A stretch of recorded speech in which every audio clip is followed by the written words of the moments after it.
HBCU Overdrive is proudly sponsored by WeWorkForEverything.org. At WeWorkForEverything.org, this is for those who are trying to build for a dream. With their latest hoodies, t-shirts, long sleeve shirts, and accessories and more, you can have it all here at a reasonable price. Black owned and operated out of the great state of New York. Like I said, get suited and booted. Check it out at WeWorkForEverything.org. Peace.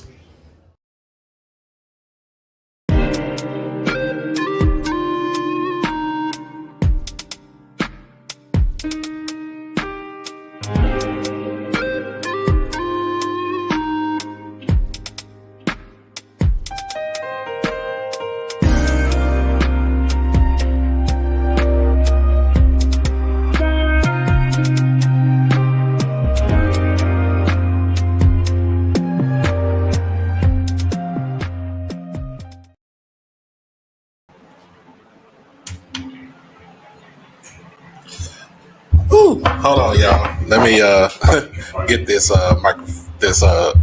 camera working. Ah, here we go. Here we go. What's going on, everybody? What's going on? This is your boy Doc Holiday, and we are back with another HBCU Tonight show in correlation with HBCU Overdrive. Make sure that you like the stream. Make sure that you subscribe to the channel. Make sure that you hit the notification bell to get everything HBCU Overdrive. So, we got a whole bunch of things going on right here. Let's see if Mr. Ford we're gonna get on here for tonight. We're not talking about bands. We're gonna talk about football tonight. We're gonna talk about football tonight. So, let's see who's all up in here. We got Mr. Hardy as always. How you doing? I want to make sure if y'all tell me how my mic is, give me a thumbs up, and we should be good to go. We got Miss Amber in the house. What's going on? We got Juwan Ford. What's good with everybody? And also, if you haven't seen it by now, if you don't know, the main moderator to this channel is Miss Aquay.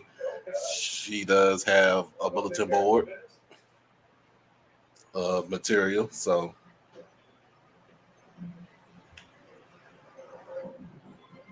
just let everybody know this is her disclaimer, and this is my disclaimer. So make sure that, and let's just make sure that we abide by the rules, and we can have fun, and we're gonna be vibing and chilling tonight. Gonna be vibing and chilling tonight, but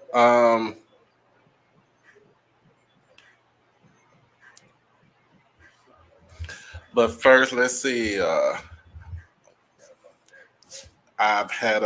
know I had a brief talk with my moderators this morning, and we were trying to change Wandering Eyes into more subscribers. So we're gonna try to do something a little bit different tonight. Gonna do a little bit something different tonight and see how this goes about.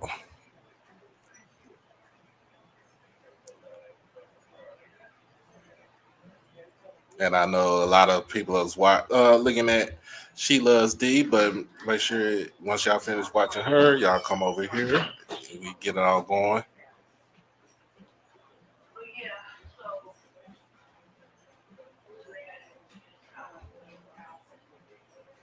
Let's see some.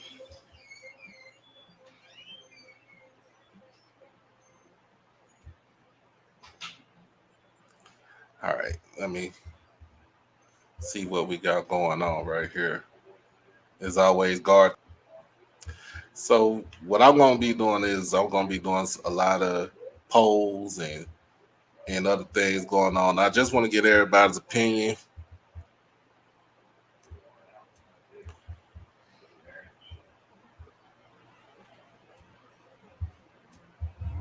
Let me see some, y'all.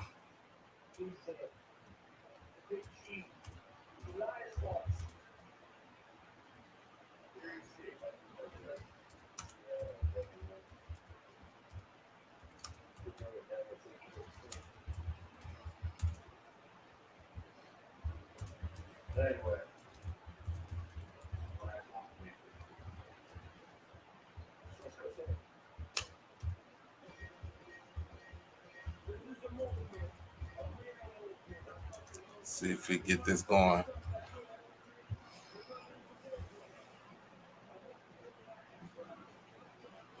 See if we get this going. See how this poll goes right here. Also, let's see. Check on some other things going on right now.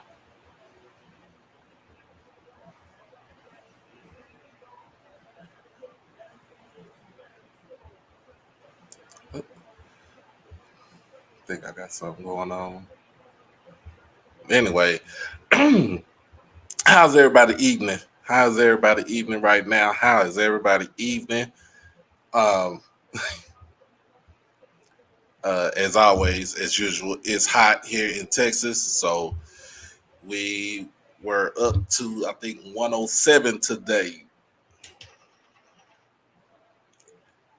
And I stayed my ass inside. We got Mr. Israel Carey. What's going on, sir? And if you watch both channels, just make sure you watch both channels. You know what I'm saying? Make sure you subscribe to both channels because we do this. We are independent media. And that's coming from Uncle Sid.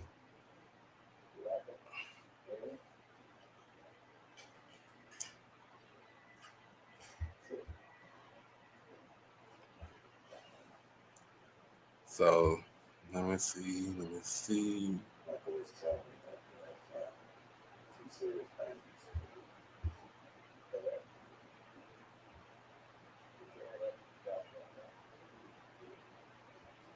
Here we go. I knew it was somewhere.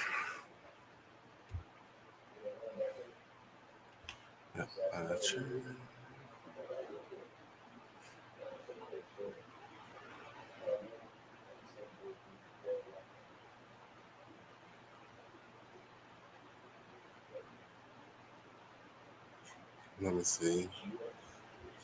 I've been trying to do this, make sure everything is going okay, that we are on a subscribers only.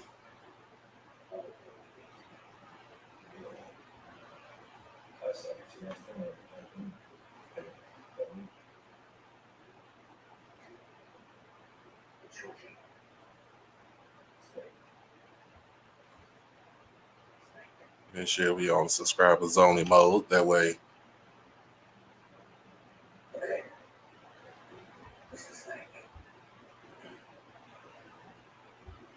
all right. I think we should be fine.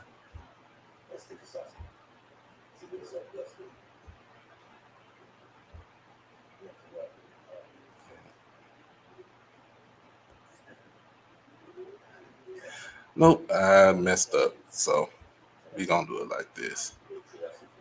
In a minute. All right, so we are on subscribers only mode. So make sure that y'all, if you want to join the channel, so hit the subscribe button or just say something in the chat, and you are subscribed. And yes, there is no rain in the forecast for the next probably week or two. So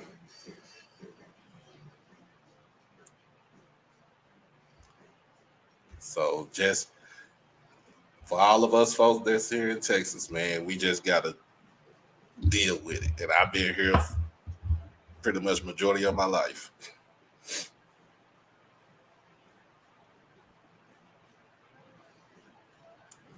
It's one of them things we got to deal with, and I see nothing, no end in sight as far as what's going on. But let's see.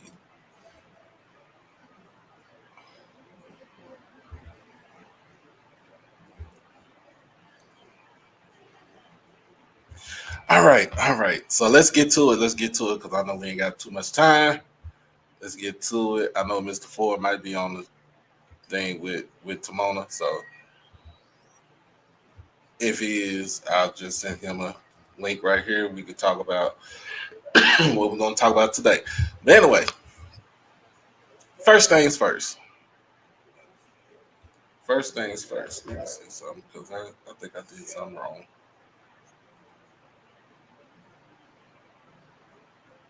All right. First things first is always, man. Look, I got the slides out, y'all. I done been busy the whole time. Become a subscriber. All you gotta do is just hit that follow button and hit the join. We'll get that to that when we talk about the join button. But make sure that you follow on Twitter and Instagram also at HBCU underscore overdrive. I'm on both of those platforms right there. Um, Trying to come up with some other things as far as getting, the word out on the street for the channel. So that's pretty much what we're gonna do. Freddie G, what's going on? How you doing?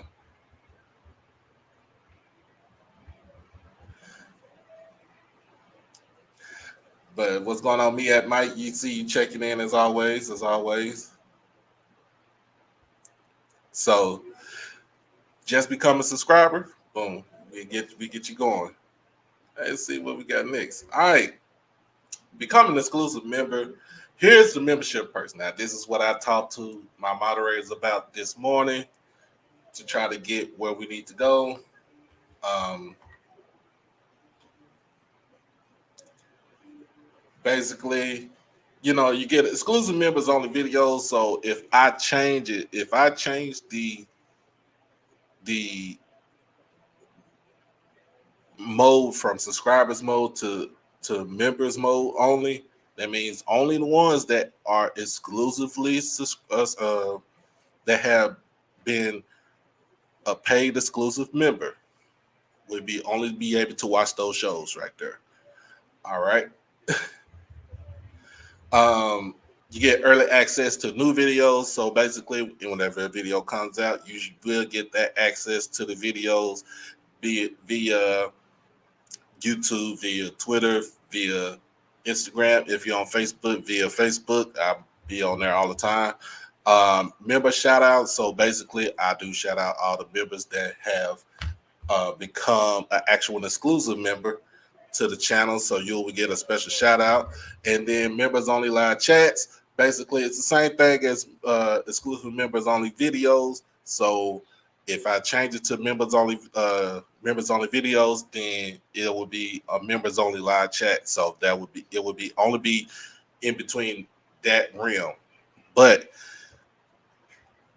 make sure if you want to become an exclusive member, all you have to do is just hit join, and then there's two tiers. You have the tier 1, which is overdrive purple, and then tier 2, which is overdrive blue.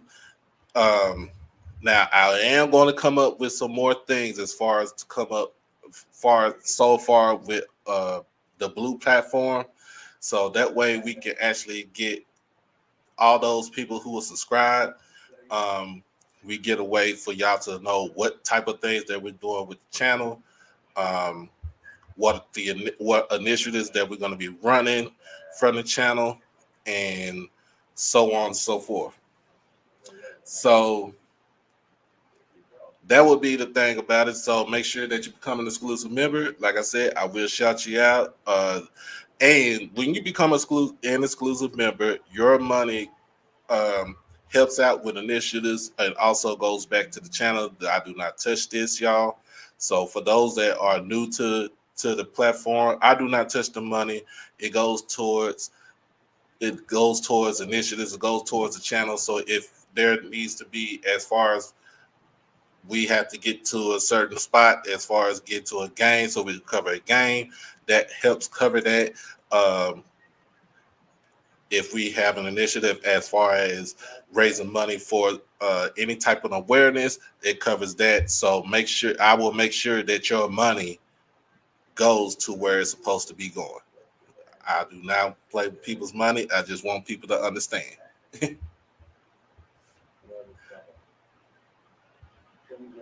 Jeremiah, don't worry about it. I got you. Don't I feel you. I got you. Last but not least, if you want to donate, we already got an initiative going out right now, battling child speech impairment, child speech impediment. All donations to the channel can be sent to Cash App underscore HBCU Overdrive. I mean, not underscore, but $ HBCU Overdrive. I'm sorry, y'all. I'm trying to get everything out the way. So basically, that's where everything goes. Also, if you donate, I'll do shout you out, and I'll make sure when the initiative is done, I would tell everybody where that money went and show proof the money went somewhere. We are trying to get to $2,000. We are still at $420, so we'll try to get to 2,000. I might extend it another week because I might go ahead and put some in there put some in there myself, so we can get it out the way. Make sure that y'all want to go ahead and help out with child speech impediment. Let's go ahead and donate. Let's donate. Let's donate. Let's donate. And Miss Aquay, she will make sure that y'all know what to do. But other than that, man, let's get down to the show. Let's get to the show, y'all. First up in news, Felicia Rashad. Y'all know her. Miss Clara Huxtable from the Cosby Show. Y'all know her. Sister Debbie Allen, H-Town's finest, Howard alum, member Alpha Kappa Alpha, and the mom that we really wanted to have back in the 80s when you watched the Cosby Show. She is stepping down as the dean of the College of Fine Arts at Howard University. I do have her statement. So this is coming from HBCU Game Day. Of course, this is, if you know my co-host on Saturday, she calls it Colorado Game Day, but I don't see it like that. It says Howard University will be saying goodbye to Felicia Rashad at the end of the 23-24 school year. The legendary actress and HU alumni will step down from her position as Dean of Howard University's Chadwick A. Boseman College of Fine Arts after the 23-24 academic year. The transition was announced by Dr. Wayne A.I. Frederick, the university's outgoing president, via email on Monday. So basically, she stepped down on Monday. It didn't get in there until it didn't come out till today. But this is a message from Dr. Felicia. I don't want to say Dr. Felicia Rashad, but Dean Felicia Rashad. Dear Howard University community, I am writing to express my deep thanks and gratitude to Dean Felicia Rashad of the Chadwick A. Boseman College of Fine Arts, as she has informed me that she will be stepping down as dean at the end of her term following the 2023-24 academic year. An internationally acclaimed actor and stage director, Dean Rashad has held a long-standing commitment to arts education and literacy. Having served as adjunct faculty, master instructor, and guest artist, lecturer, and administrator at several colleges and universities and arts organizations, which include, of course, Howard University, New York University, Carnegie Mellon, SUNY Purchase, Wayne State University, Vassar College, Fordham, the New School, the Black Arts Institute at Stella Adler School for Acting, and 10 Chimneys Foundation.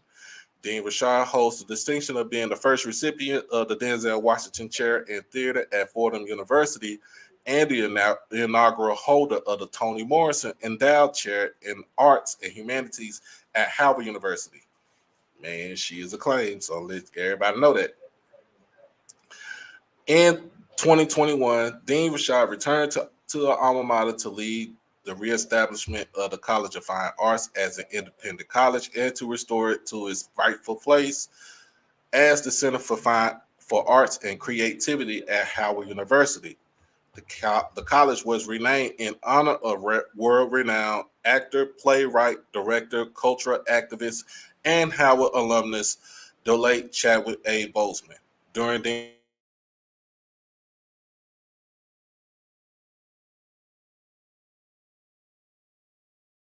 $5.4 million gift from Netflix.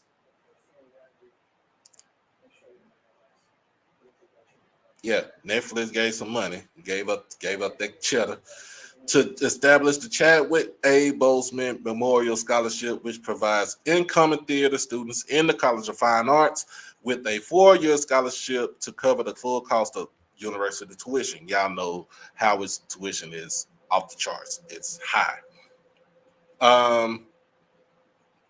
Other significant gifts have included contributions from the Capri Holdings Foundation for the Advancement of Diversity and Fashion to establish the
sorry about that. Sorry about that. Sorry about that.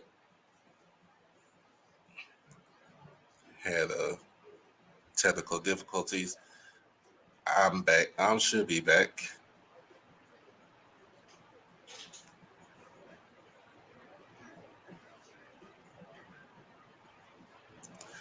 But anyway, I'm sorry about that, y'all. But um, all right, so we good. So basically, while while Dean Rashad been at Howard University, she has brought in a lot of money for the College of Fine Arts, helping with students' tuition for and through scholarships, improvements to certain areas of the college, and so forth. And basically, her name rings bells in in HBCU in the HBCU diaspora. Excuse me, y'all. I'm tongue tied, but but we are appreciative of Dean Rashad for coming in and putting on a fantastic um, just giving her job, fantastic job at what she was doing with the College of Fine Arts at Howard University. So basically, whoever the new president is going to be, um, uh, he or she or they might be able to do the finding of the new dean for College of Fine Arts, or the outgoing president right now is trying to do it himself. But and that's the thing. She might just be tired, y'all. She might just be tired. She is, yeah, I think she is up there in her 70s, y'all.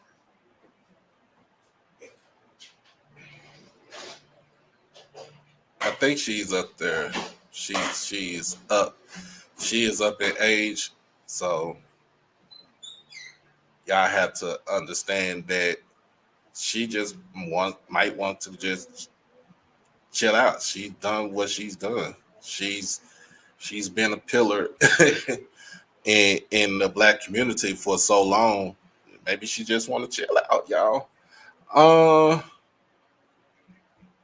let's see what's up. Let's see what's up. We're gonna end this poll right here. Oh, woo, 36%.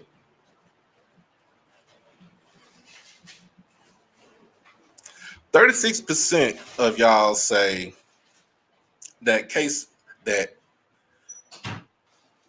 61% say Shador Sanders is better than Casey Terrio. I can dig that, but I got another one for you.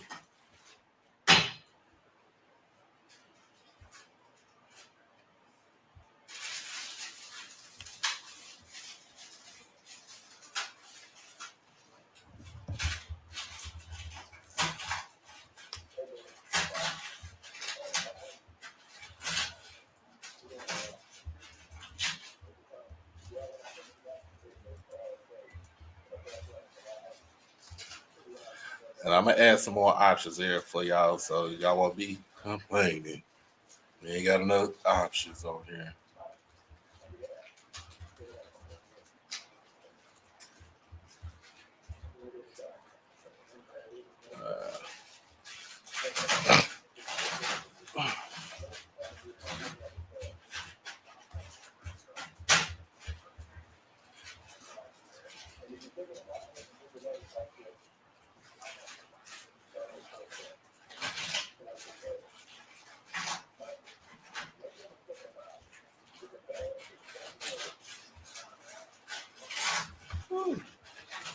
All right.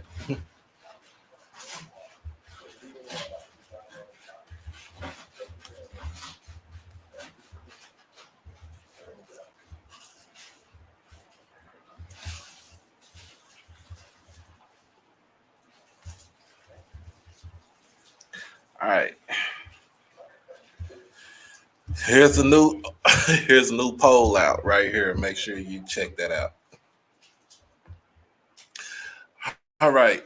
Let's see what we got next on this. Let's see what we got next on this lovely Wednesday evening, y'all. All right. I just came up with this. I know we talked about this on Monday, but I want to get more in depth because we talked about bands on Monday, but I want to get more in depth about this. This is the demise of the Pac-12, and how does this benefit HBCUs in general?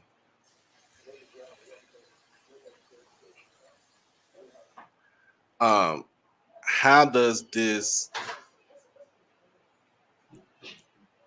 how does this benefit HBCUs in general? I'm gonna see if anybody wants to come up, explain what they got to explain, and then we can have a good old discussion about it. So, my take about this, y'all, is basically you have a conference that is pretty much destroyed from the inside out. And when I say it's destroyed from the inside out, I think it all starts with the leadership up top, and that is the commissioner of the Pac-12. I don't know. I don't want to butcher his last name, so I'm not going to pronounce his last name. Um, but to me, um, the demise of the Pac-12. So y'all got to understand, this all started. We gonna go back. This all started when you add Utah and Colorado to the conference. All right, so that made y'all 12 teams. and it 12 teams in a conference. Um, as far as from the original 10, you add them into the conference. Colorado, in a sense, really did not provide any type of whatever to your conference. The only thing that it did tap into was the Denver market. Uh, Utah pretty much brought in the football play. They are formidable in basketball, but other than that, the Salt Lake City region, as far as their TV market, I want to say that it's real strong, but it's not as strong as your markets in the Bay Area, Southern California, and in the Pacific Northwest. So,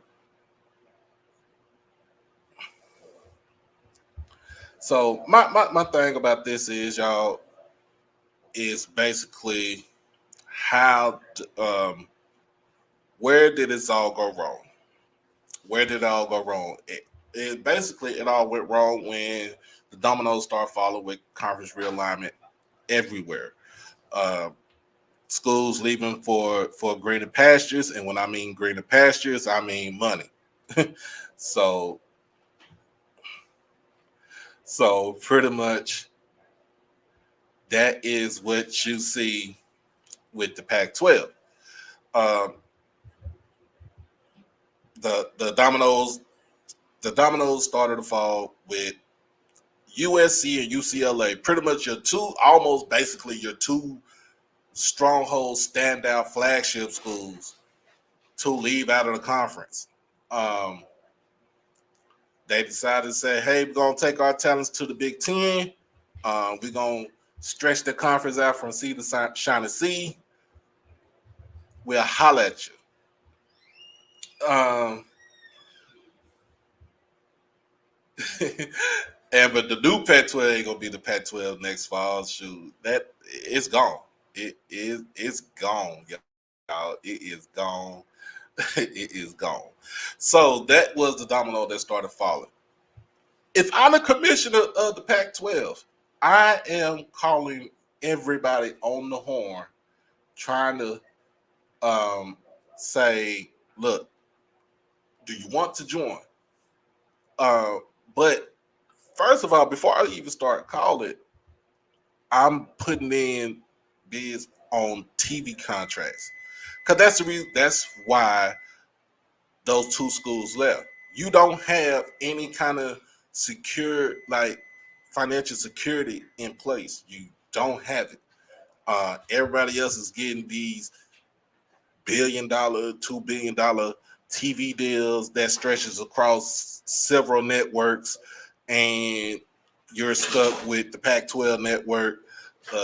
You're stuck with a deal that is pretty much pennies on the dollar, and you, as a commissioner, have not be have not been proactive and progressive in the way that college football is going about.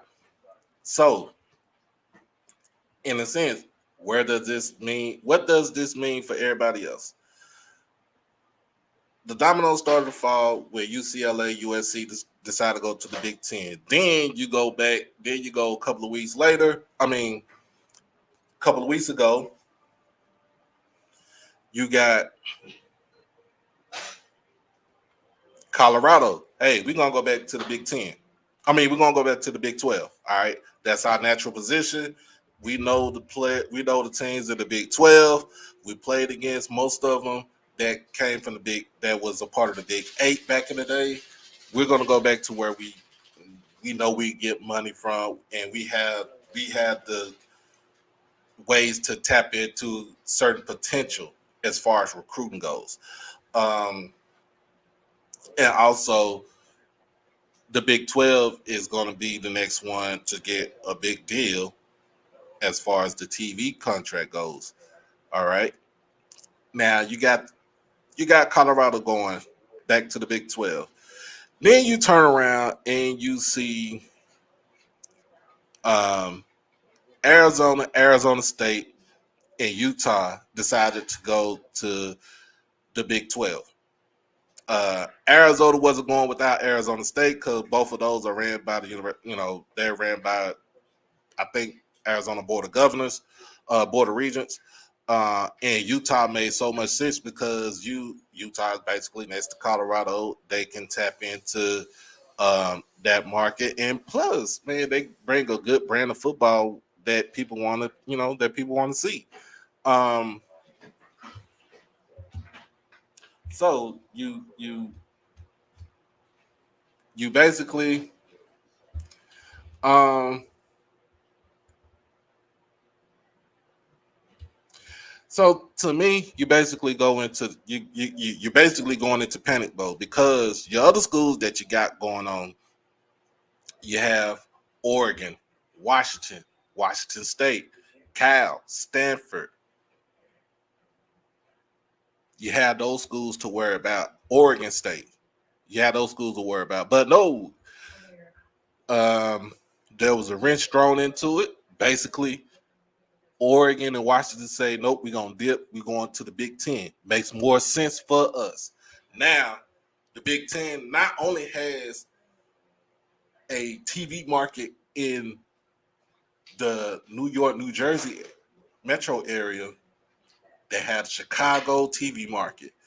They have, oh my God, they pretty much have Penn State that's direct towards the Pittsburgh market. In between, you got Ohio State with the Columbus market. They can stretch it to Cincinnati. They can stretch it to Cleveland, um, Michigan, Detroit TV market. Like, you got a lot of places where that TV market is going to look enticing.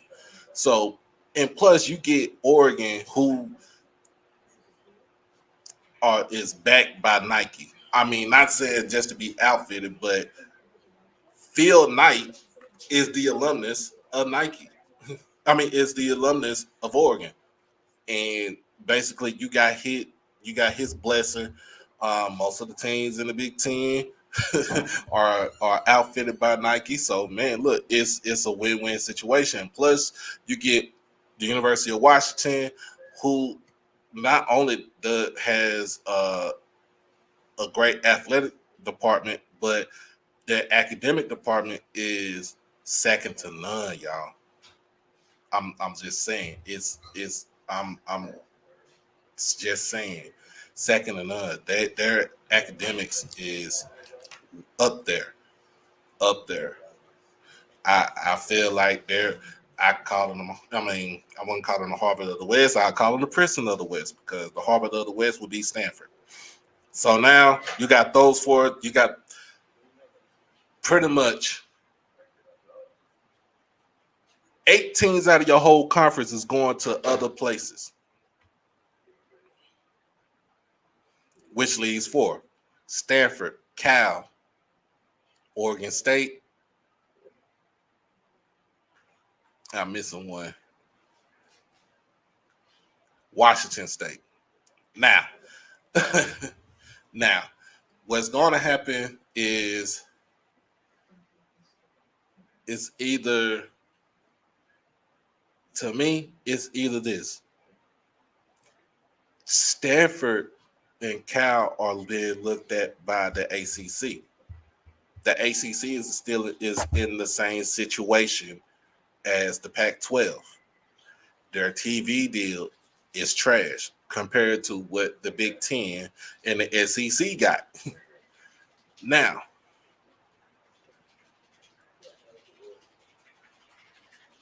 Stanford joining somebody else and not getting $100 million in TV revenue is going to hurt their athletic department because Stanford depended on TV revenue to fund other parts of their athletic department, the non-revenue parts of their athletic department.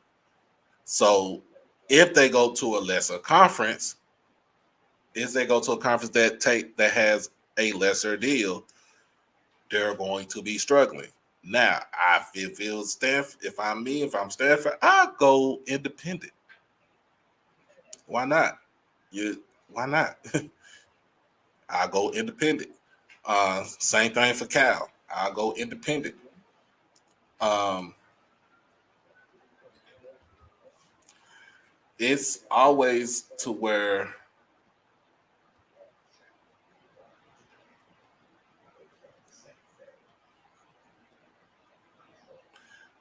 oh man. But it's always to where um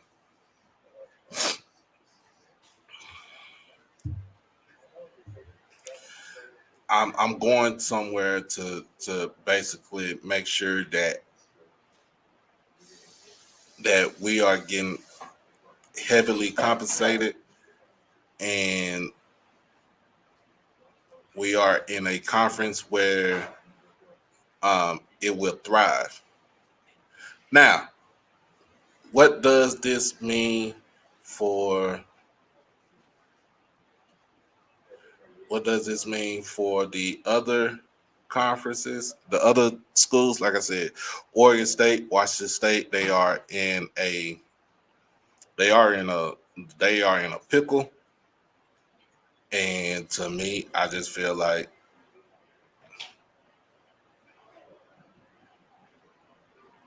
feel like, hey, I would have to go down. Like I said, I would go Mountain West.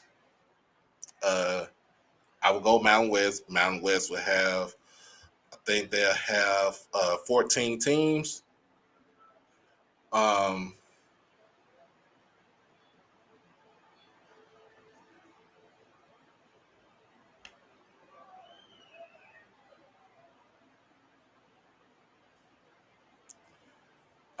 but I would have to go Mountain West. That's the only way you can save yourself and be, be a part. But the Pac-12 is dead. They don't have an automatic for next year. They won't have an automatic qualifier for the college football playoff. They lose that distinction right there. So you're looking at pretty much three super conferences: the Big 12, the Big 10, and the SEC. Basically, it's that's going to be the Big Three, followed by the lesser knowns as the ACC. Um, then you got the Group of Five, uh, the American, the MAC, Sun Belt, Mountain West, and I'm forgetting one more. I know I'm forgetting one more. I know I'm forgetting one more. Hey, make sure that y'all hit that. Make sure y'all hit that subscribe button today. Make sure you hit that subscribe button and get everything HBCU Overdrive. Make sure that you also tell a friend about what we being about what's going on here, and let them know about our initiative. So, other than that, the question is now, how does this benefit? What does this? How does this benefit HBCU football? Basically, how does this benefit HBCU football? Um, Now it's telling all the conference is telling the commissioner that you have to be proactive. Um, that you have to know your worth and make sure that you are secure for the future. So,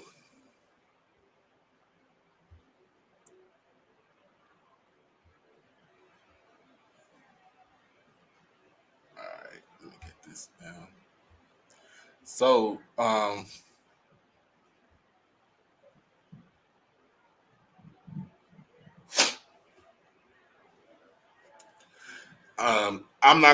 I'm not gonna lie to you. When I talk to the commissioner, he is not thinking about making a super conference. He's not even smelling it. He wants to see the SWAC flourish with what they got. But any team, any school that wants to join the SWAC, they got to bring something to the table. That is what he said. That came out of his mouth, not mine, not yours, his. You got to bring something to the table. If you don't bring anything to the table, boom, you're not getting into the conference. You're not getting into the conference. Um, Another thing too is to make that exit fee a little bit higher. Uh, Kind of had to tweak the bylaws saying that hey, you gotta, these schools gotta make money. So I would do a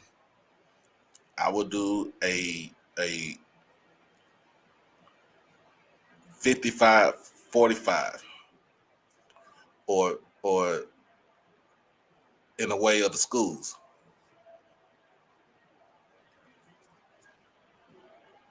So we not. What I'm saying is this is what Rusty. I'm not saying this is what I'm saying. I'm not saying anybody they going Power 5. I'm saying this. How does this benefit us? What does it do for us? Even as other conferences in the FCS and the Group of Five, what does this do for us? So this is what it's going to do for us. Basically, it's going to turn those G5 schools back into an FCS school. So these schools like Sam Houston and James Madison and Kennesaw State and Jacksonville State, pretty much you're gonna go right back down to uh, okay, but it's pretty much you're gonna go right back down to almost the FCS status. It's gonna be G5 and then FCS. So basically, that Power 3 structure that you're gonna see from the Big 12, the Big 10, and the SEC, that's going to be the majority of college football. They're trying to become a super conference. They're trying to become a superpower. Basically, they're trying to break away from the NCAA. We, on the other hand, don't have that much cachet to break away from them. So, I don't know. We just have to follow by their rules. But also, this is what's going to happen too with this. To me, with this power, the Power 5 thing, it's basically going to screw up the bowl system. Because the Pac-12 had a tie-in with the Rose Bowl. The Rose Bowl's owned by California's Rose Bowl. Tournament of Roses Parade, they own that. But the Pac-12 had a tie-in to the Rose Bowl. All right. The Big Ten has a tie-in to the Rose Bowl. Now, I'm trying to figure out how this is going to be done. Anybody wants to talk about it, let me know.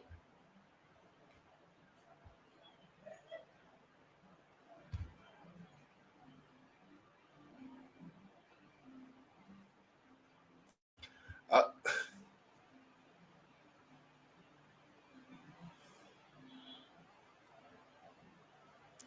There's my assistant. All right. Most of the bowl games were boring, though. I understand that, but it was some games that was exciting last season, especially that Cotton Bowl against USC and Tulane. That was an exciting game. But it's the pageantry of the bowl games. But you got so many bowls out there. You got so many bowls out there that it's you watered down the product. You water the product down, and basically it's nothing now. It's pretty much nothing. So I think to me, when it comes to us, we have to be able to be proactive if we want to, if a team wants to come into our conference to make the conference more stronger, they have to bring some value to the table, and you're just not going to take anybody, just any old body. Um,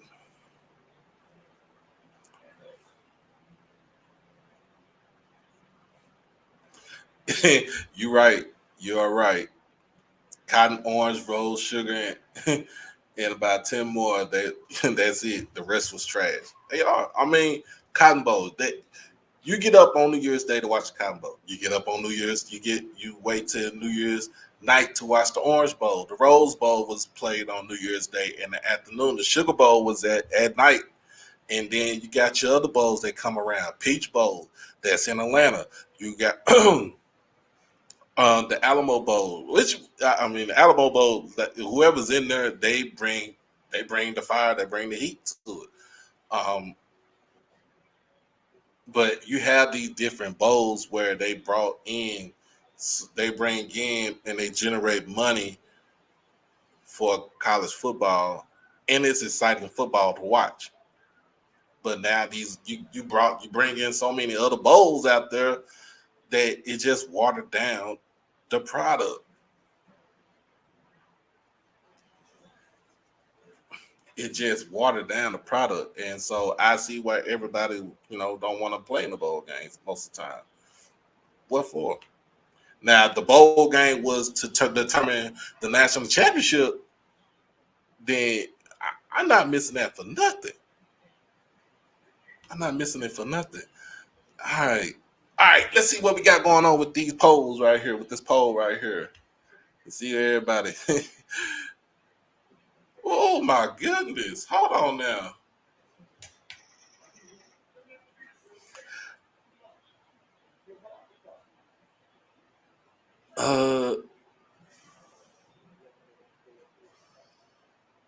Robert Kent.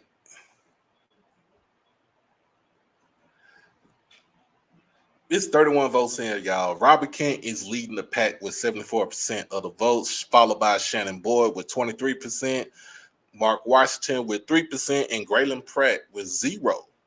Oh my God. Y'all not going to give my boy Graylin no love, man. Come on now. Come on.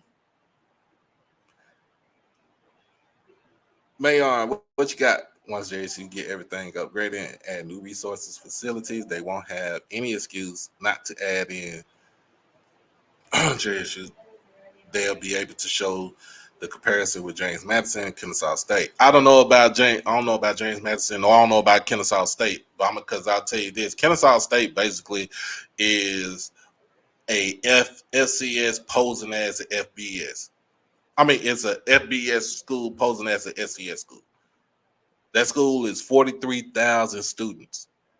You play in a probably like a 7,000 to 8,000 seat stadium. Make that make sense. Make that make sense.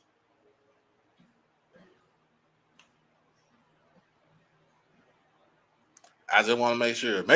Just make that make sense. I don't know. Totally different. It's totally different. But yeah, man, we're gonna transition from this because this is, we can talk more about this because I'm just tell you like this: college football realignment is not done yet whatsoever.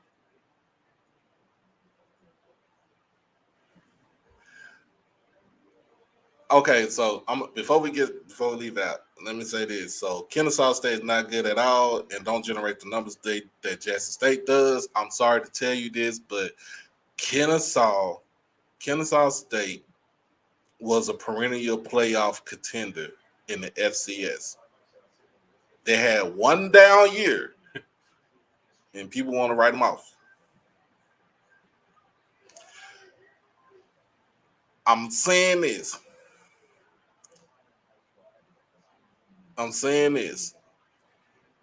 Last season, if Kennesaw State played Jackson State, we probably lose that game probably by a touchdown because they would control the clock. They run it's not a wishbone. They run some sort of flex bone offense. Basically, it's a running attack. We'll probably lose by a touchdown. Won't even be a blowout, but we'll lose by a touchdown. In that game, if we would have played them last season, we lost by a touchdown. I'm just saying. But not worry about Kennesaw State because why? They're moving up they're going to be in the Sun Belt, so it doesn't really really doesn't even matter now.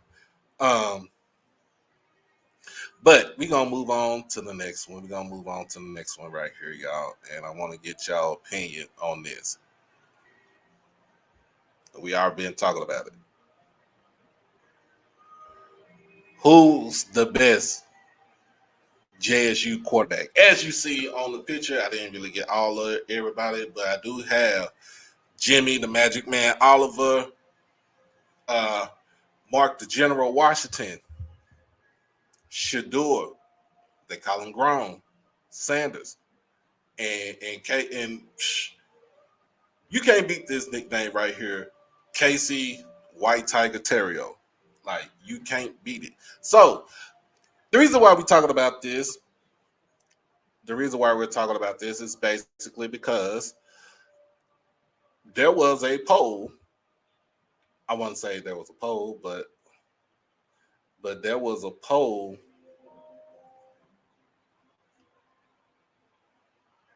I take that back. It wasn't a poll. There was a list, y'all. It was a list. There was a list from the Clarion Ledger depicting who ranked from number 1 to number 10, who the best quarterback in JSU football history. All right. So, if Mr. Ford, if you out there, man, I need you on this because you would know more than me about some of these guys over here. I'm gonna send you that link. Come on up, Mr. Ford.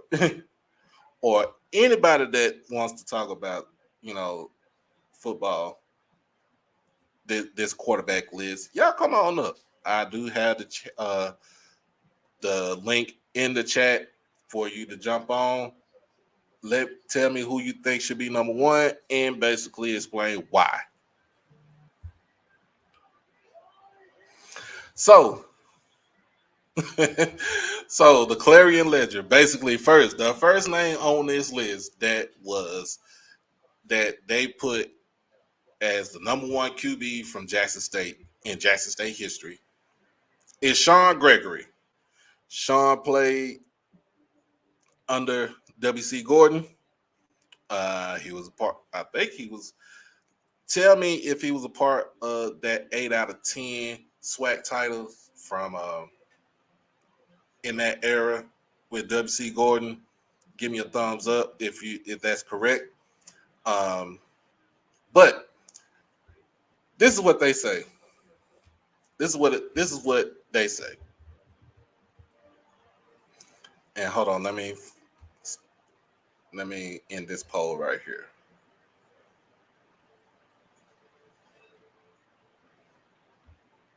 Amber said, look, Amber said that list is all wrong. It's all She said that list is all wrong. All right, you said, okay, so you said Sean Gregory played with Lewis Tillman. Bet. Got it. All right, so this is what they said. Gregory was a 3-year starter for Jackson State. He helped lead the Tigers to 3 SWAC titles in 87, 88, and 1990. As a senior, he passed for 2,762 yards and was named first team All-SWAC. He finished with 6,285 passing yards and 50 touchdowns. In 2009, he was selected to the JSU Sports Hall of Fame and All-Century team.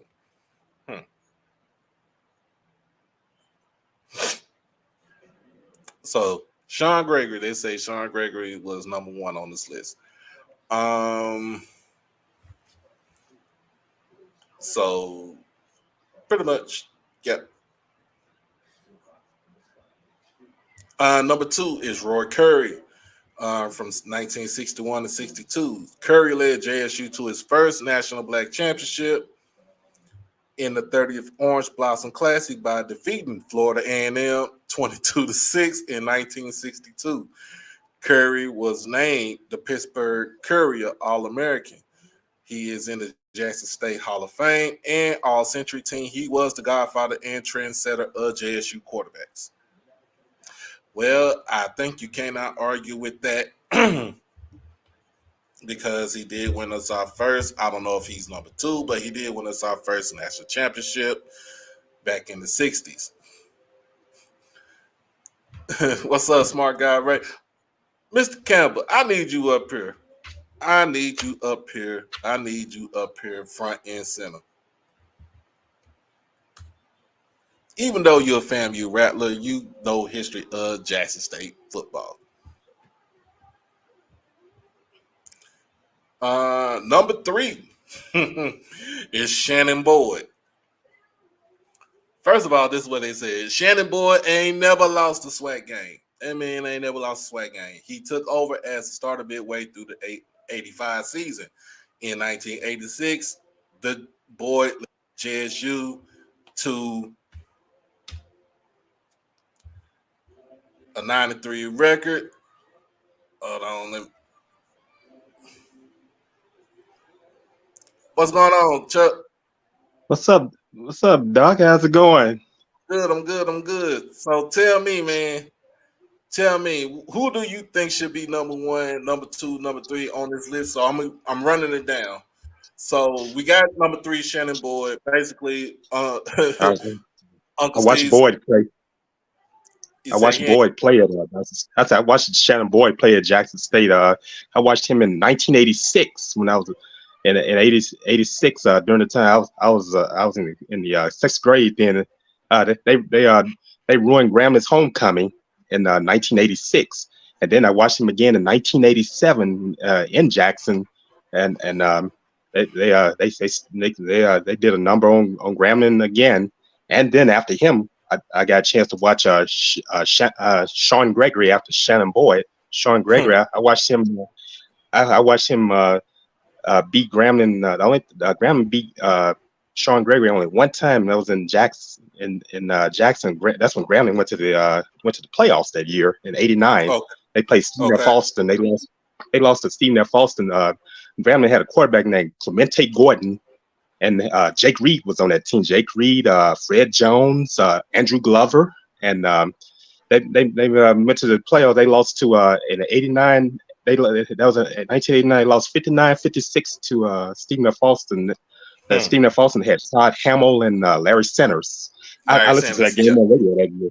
Yes, let's tell you how old I am because when at '89 I was a freshman in high school during that time. I came out of high school in 1993. So we got number 3 is Shannon Boyd. Number 4 got Graylin Pratt. I did get to watch Graylin Pratt my freshman year at Jackson State. So he did win us our last national championship in black college football back in 1996. From Michigan. Yep, from Grand Rapids, Michigan. Number 5 is Casey Terrio. We already know White Tiger. Man, he was play. He was our Johnny Manziel before we even thought about Johnny Manziel. Without all the trouble. That put it just like that. 2 years had 7,227 yards and 58 touchdowns. So man was a gunslinger. Number 6, we got Robert Superman Kent. I was at school with. He was at school too. I watched Kent. I watched T.C. Taylor before him. Then Taylor became a wide receiver. They gave Grambling. I gave Grambling a run during that time when Doug Williams was coaching there, and Grambling had to come behind on him with Robert Kent. That was in 2000. Kent was quarterback, and T.C. Taylor was wide receiver. They had, they had to fight from behind to win that ball game because Randy Himes was the quarterback at Grambling, and from Houston. And that was quite a ball game. I was at that game. Right. So Robert Kent is our all-time leading passer at Jackson State with 11,797 yards, 104 touchdowns, and 58 interceptions in 45 games. So the only knock about the reason why he ain't up higher is because of the simple fact that I do not speak of the head coach that we had during his time there. Now, when Coach Hughes was our head coach, Hughes. He was pretty much he was basically formidable. Yeah, he won. They won, but that coach we don't name, it doesn't make sense. It don't make sense. But number 7 is Shedeur Sanders. Basically like Shannon Boyd, he ain't never lost a SWAC game that he could say he could put that on his record. You talking about a dude that threw for almost 7,000 yards, 70 touchdowns, and what 14 interceptions. So 70, almost a 70% completion percentage, and yeah. And you talk about Roy Curry. My father saw Roy Curry. My father was in school at Grambling during the time. He was in the marching band, and he was in the marching band during the time when Roy Curry with that group with him and Willie Richardson and Chico Jordan. They went and Ben McGee was on that team. They went and beat Grambling. Grambling had Buck Buchanan and Willie Brown, 2 Pro Football Hall of Famers, and Jackson State came to Grambling and beat them. He was in the band at Grambling in '62. Yes. So then number 8 is Sylvester Collins from 1970 to 71. Collins passed for 3,650 yards and 32 touchdowns in 3 seasons. So remember, back in the 70s, we ran the wishbone. So you got that's where everybody got to understand the numbers ain't gonna be Jackson State teams. Yeah. Number 9 is Jimmy Lewis. So he basically came after Sylvester Collins. So he led the conference. So basically, he was the quarterback when Walter Payton was the running back. So Lewis led the conference in passing his year, going 111 for 220 for 1,639 yards with 9 touchdowns. In his senior year, he completed 79 of 180 for 893 yards with 10 touchdowns. JSU tied Grambling for the SWAC title in 1972 and 73. He was named to the All-Century team for Jackson State.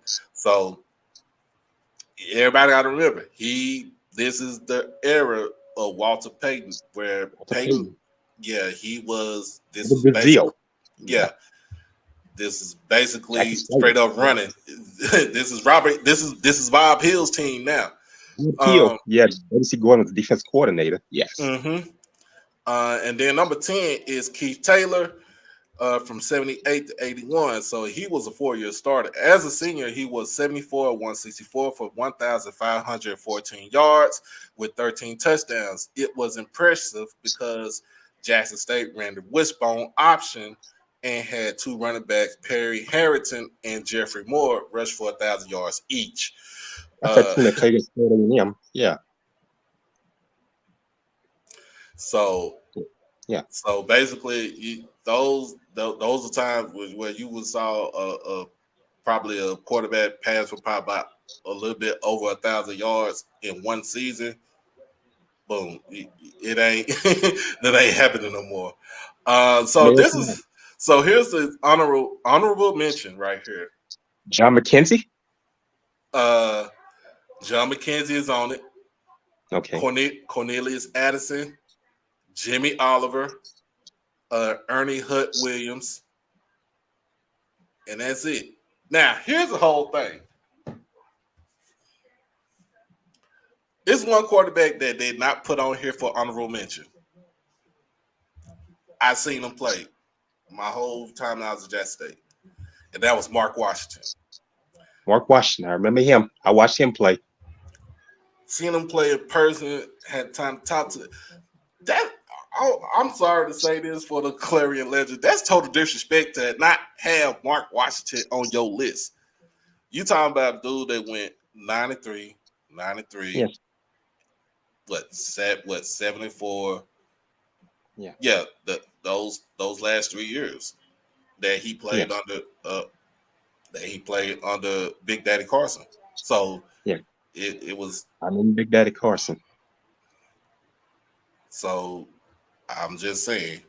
Carson. I'm just saying that was somebody that I don't have. They don't have on this list where I don't think this list is valid. So I mean, it's valid with certain players. Like I said, Shedeur Sanders could be higher. Shedeur Sanders could probably take the place of Robert Kent in the number 6 spot, and I would put. I don't know. I would kind of drop Roy Curry down to the Yes. number 7 spot. Even though, yes, Sure. he did give Jackson State his first black national title, I will move John him Merritt down. team. Yes. Yeah, that's the Yeah. John Merritt team. Yeah. So I'm just trying to figure out where would I put that? Where would I put those players at that I named?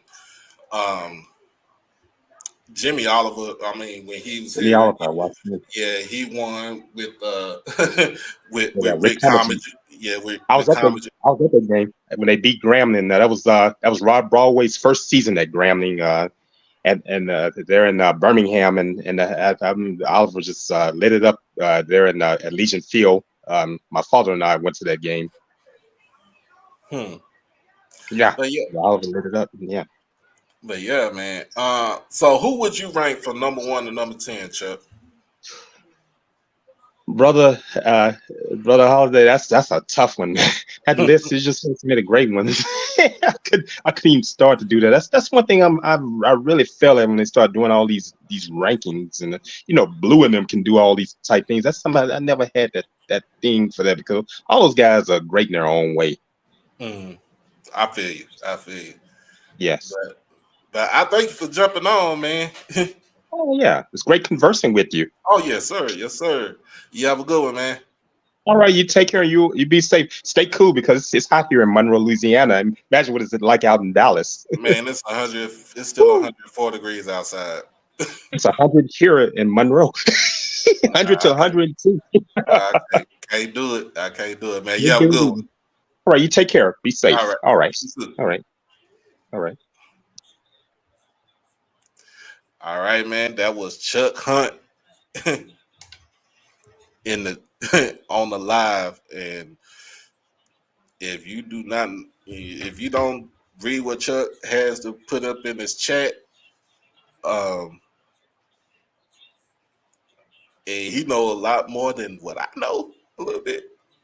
Hey, that's the person I run to for that for the info. But but man, it's good that he was able to come on here, and we could talk about football because that's what's needed right now. Um, and yep, he got a lot of knowledge about the players. He has a lot of knowledge. But if you got a list, let me know what your list is about. All right. Let's see what we got list next on this list. finally, I'm not gonna laugh on this, y'all. All right. This kid right here has been the talk of college football for the last couple of days. Um, question is, who is Breon Ramsey Brooks?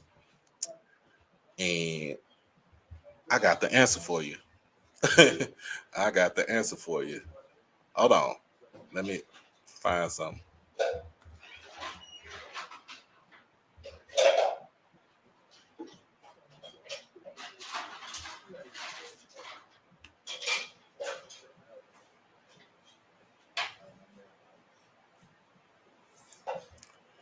So,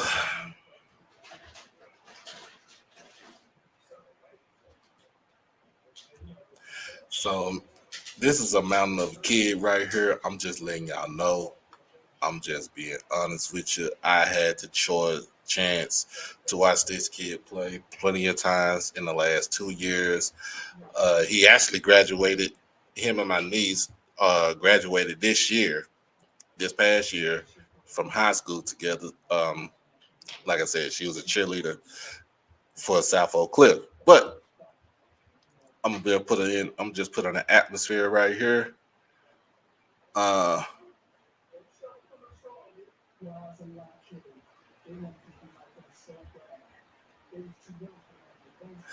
so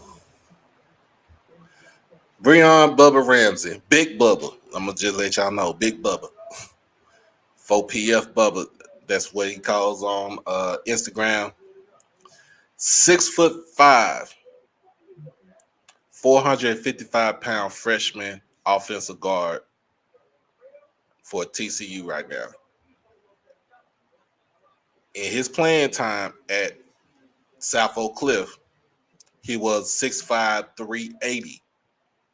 And at the time, he was 6'5". Before, at one point in time, he was 6'5". I think he was at like 355. I promise you, I don't want to get hit by this kid right here. Y'all got to understand, he's still a kid. He is still a kid.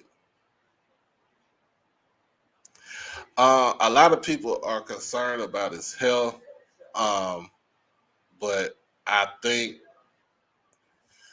while he's at TCU, they should have him on the actual program to control his weight.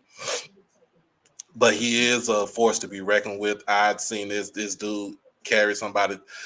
If y'all remember watching the longest yard, The Blind Side, where Michael Orr took Buddy to the bus, took him over to the bus. That's what you saw on one of them plays right there. Like, he took a dude to the bus. And don't get me wrong, he is athletic. He is nimble. He has quick feet. But once he gets a hand on you, it's lights out.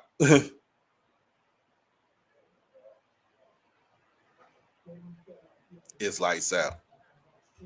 I don't want to be blocked by this dude. I don't need to be blocked by this dude. But what's good, man?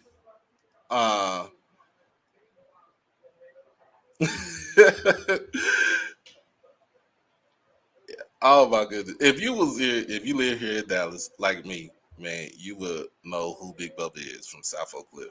But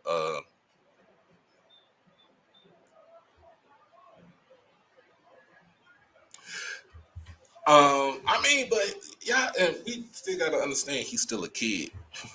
At this point in time, he's still a kid. He's only 18 years old. He's still a kid. I know, and pretty much after football, he has a life to look after. But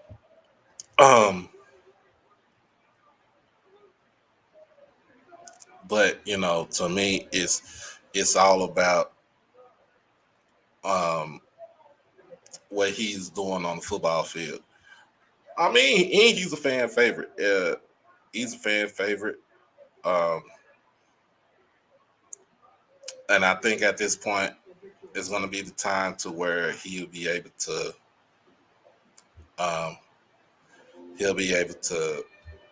shed that weight off of him,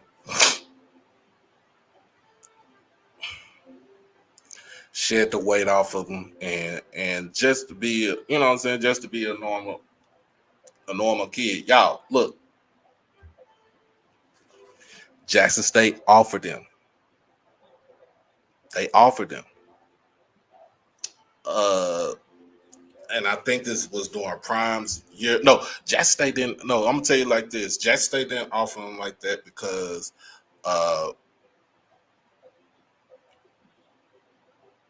Dion had issues with Dion had issues with the coaching staff over at South Oak Cliff.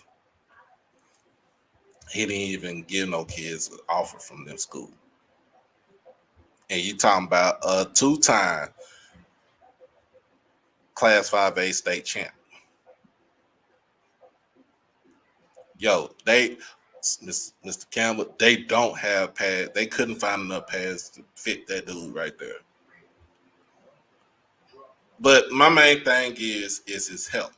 Basically, he's at, like I said, he's at TCU. He's listed at 6'5", 455. That meant whatever he was doing from the time he graduated high school, when football was finished, all the way up until him going into camp with the Horned Frogs. It basically is.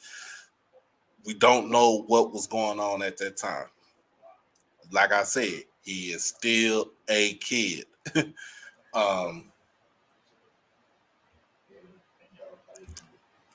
And I think I got some more highlights for you that people haven't seen.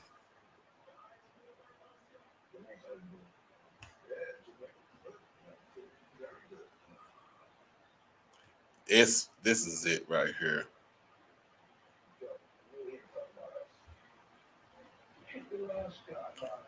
I want people to understand. I want people to understand what you get yourselves into. What you getting yourselves into in the Big 12. What you getting yourselves into in the Big 12 with Buddy right here.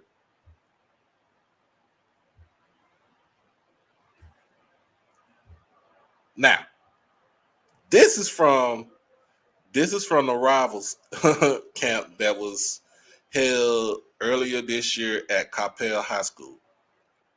Capel. I'm gonna say it right, Capel. Um,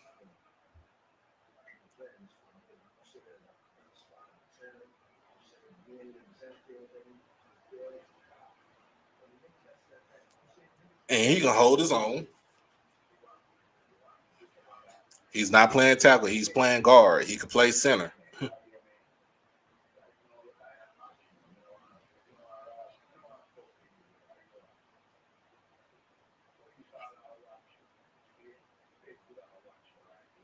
Two hand Hulk slash.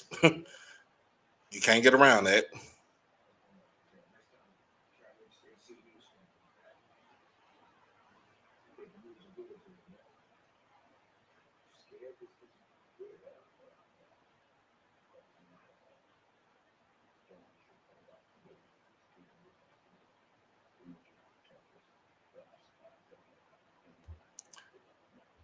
That's what I'm talking. That's what you're getting. That's what you get yourselves into right there. If you're playing on the defensive line, like I said, he plays guard. He can play center. Um, 455 pounds. They'll make him lose that weight. They'll bring him down to. They'll bring him down to about three. They'll make him lose that 100 pounds. So he'll probably redshirt this year. Like literally, yeah. He said, "Get off my property." Um,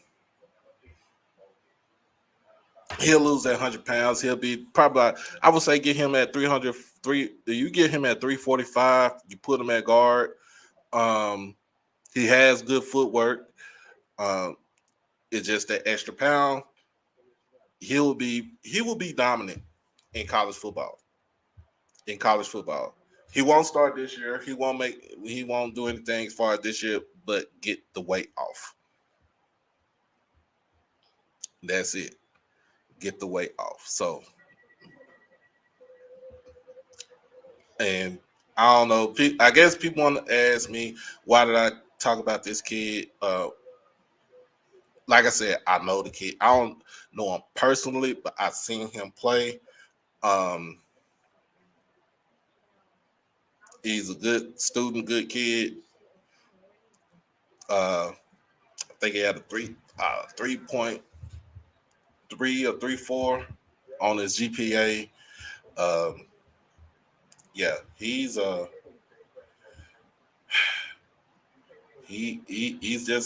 just a big kid. That's all I got to say, y'all. That's all I got to say. But always, man, as always, we are done with for tonight. Um, like I said, if you haven't done, make sure you catch all previous shows. Catch all previous shows on replay. If you missed a lot, you can catch all previous shows on replay. I'm gonna blow this up for all the people that be able to see it. Like I said, if you want to become a subscriber, just become a subscriber. Just hit the subscribe button. Change the notification to all because I'm gonna try to send a lot of stuff out now. And follow me on Twitter and on Instagram at HBCU _ overdrive. So that's where one way to become a subscriber. If you want to become an exclusive member, all you have to do is hit that join button. Pick the 2 tiers. You have the blue and you have the purple. The blue is the upper tier. The purple is at the beginner. So like I said, you'll get the membership perks as exclusive members only videos, early access to new videos, member shout outs, and members only live chats. So if you want to where we can have members only live chats, become a member. I'm trying to turn these lookers into subscribers. I'm trying to turn the subscribers into the exclusive members. Now, most of the time when you become an exclusive member, it does go back towards the channel, or it goes towards an initiative that that we think about, that we try to do. And another way you want to send out money as far as for donations for the initiatives, you could send it via Cash App, $HBCU Overdrive. Just let everybody know how we be able to do all this. And as always, the initiative. This is the initiative that we got going on. So make sure that you want to hit the initiative, hit the Cash App. This will go on all the way up until next week. And once next week done, we'll get it done. I'll be sure to send this to an organization that actually needs it,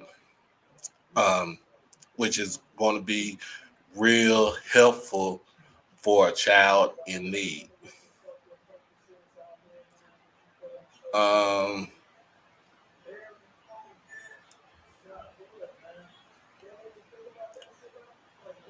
Right now, we're a little bit over $400.